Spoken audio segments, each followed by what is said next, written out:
As a builder, water is my #1 enemy. If it gets in my houses, it's going to cause rot and mold, and 80% of construction lawsuits are because of water issues. On today's episode, I'm going to be reviewing Prosoco's R-Guard system of waterproofing a house.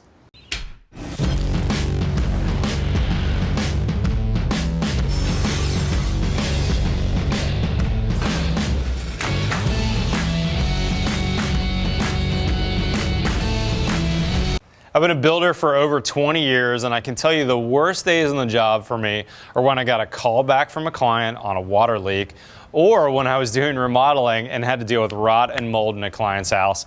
Not a lot of fun. On today's episode, I'm going to show you a waterproofing system that's going to help you avoid those bad days by using the best practice methods to keep water out of your house. I've got with me Sean from Prosoco. Sean, tell me about your fluid applied system and why it's different from a standard house wrap or a peel and stick. The main one is that it intimately bonds to the substrate. Being fluid, you're either going to trowel it on or roll it on. With that being monolithic, that there's minimal lapse and seams to worry about or potentially misinstall. So it can become quite easy to understand and install. Talk me through the steps. What's step one, Sean? We're looking at joint and seam filler. It's a fiber reinforced compound it's a gun grade compound that's gunned and tooled out with a Bondo spatula, 4-inch blade of some sort, maybe a caulking knife. And we're going to be addressing sheathing seams, overdriven fasteners, potentially knots in wood, and any other deficiencies that need to be filled.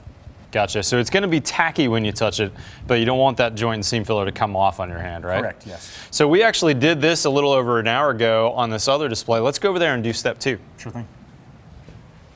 All right, Matt, step 2 will be the fast flash application. It's another gun and trowel compound.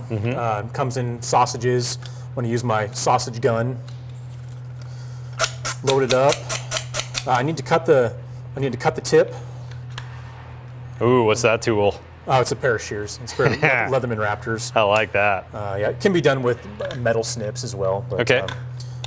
Need to cut the tip, install my cap and cone tip, and then cut the cone. We're putting about a 1/4 inch straight cut on there, it looks like. Yes, yes.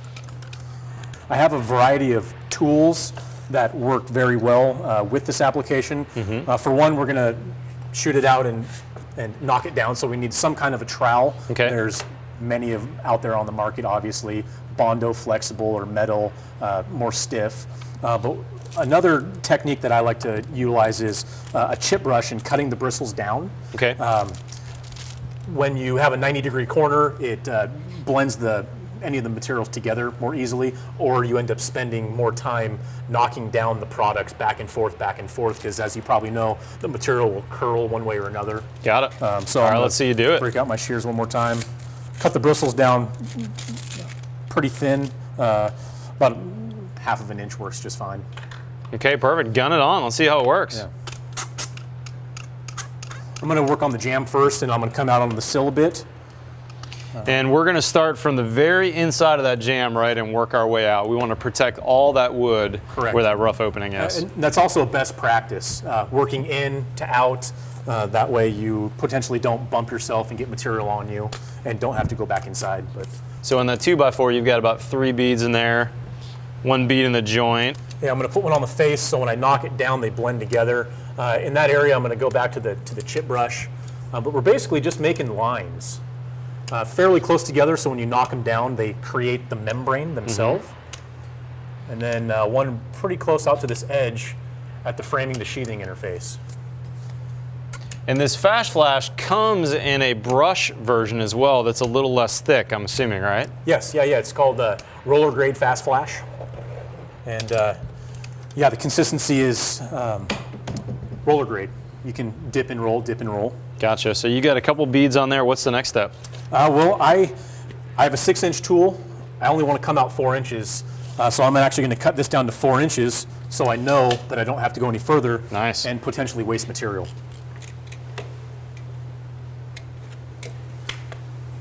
You can certainly opt out for the actual 4-inch trowel, but we have these and supply them, so nice.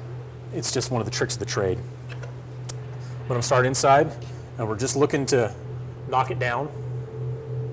It's hard to tell on camera maybe if you're not here, but it kind of feels like a slightly thinned painter's caulk, if I could kind of make an analogy for you. It's more viscous than paint for sure, but not quite as viscous as a painter's caulk. Is that a fair assessment? Absolutely.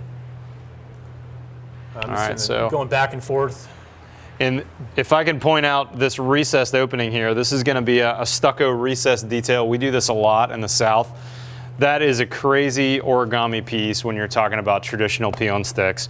And with all the lappings, it really builds up. You got to be cautious about your rough opening size. I like what you're doing here because everything's monolithic. It's all bonded together. There's no mislap issues. And because we're going all the way back to the rough opening, everything's totally protected. So if we did ever have a window itself that leaked, it's going to leak onto this R-Guard, which ultimately is going to leak to the outside of the house. Very cool.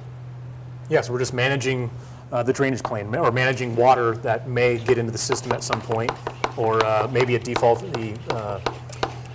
window of some sort. So one of the issues with peel and sticks is that they sometimes can get referred to as stick and peels, especially if it's raining out. What happens if it's raining? Actually, nothing. The material is designed around moisture. The chemistry lends itself to actually helping cure the product. But this can bond to wet substrates, damp substrates. If you're really in a downpour and you're working and you're forced to stop, all you would want to do is come back and brush off or evacuate the ponding water, and you can continue going back. That's pretty awesome. Yeah, going back to work. But right there, I think we're done. That's beautiful. The other thing I like about this is no primer. You know, a peel and stick that I've used for years, we're making sure we got a primer on there. Conditions have to be perfect. If it rained this morning, we just wipe off that ponding water and we keep on going.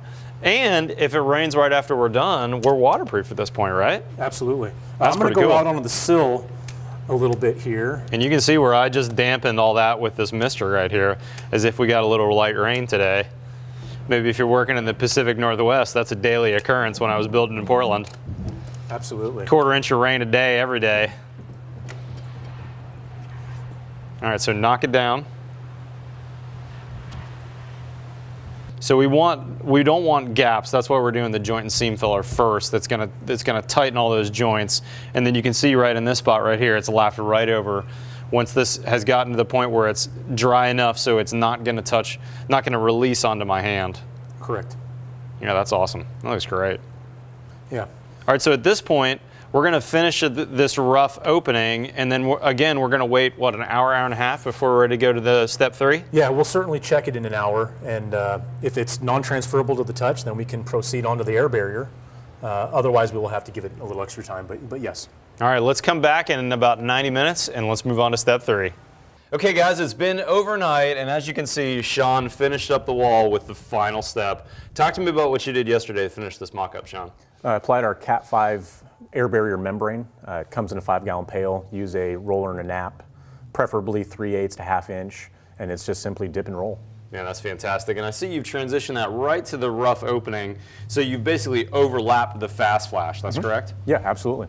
And also we've done that at the pipe penetration down here. So a couple things I like about this system, Sean. Not only are we waterproof, but we're totally airtight. If you can think about this going from the foundation all the way up to the start of the roof, not only is water not going to get past this, but because there's no joints, there's no seams, there's nothing that could be mislapped, we're super airtight. I think the blower door test on this house would be killer. It would be really, really tight. Talk to me about this Cat 5. If it rained right after we finished applying, is there any issues with this washing off? No, not at all. It's still even waterproof in its uncured state, but no, the chemistry lends itself to not washing off the wall at all. Would it be a fair assessment to say that this mock-up, now that we're all done, it kind of looks like a rubberized coating for the entire house? Absolutely. If you could just dip the house in it and pull it out and let it cure, that's proper. Almost as if we plasti-dip the house. Now, of course, though, this different than a rubber coating is, of course, vapor permeable. So kind of like a Gore-Tex jacket for your house.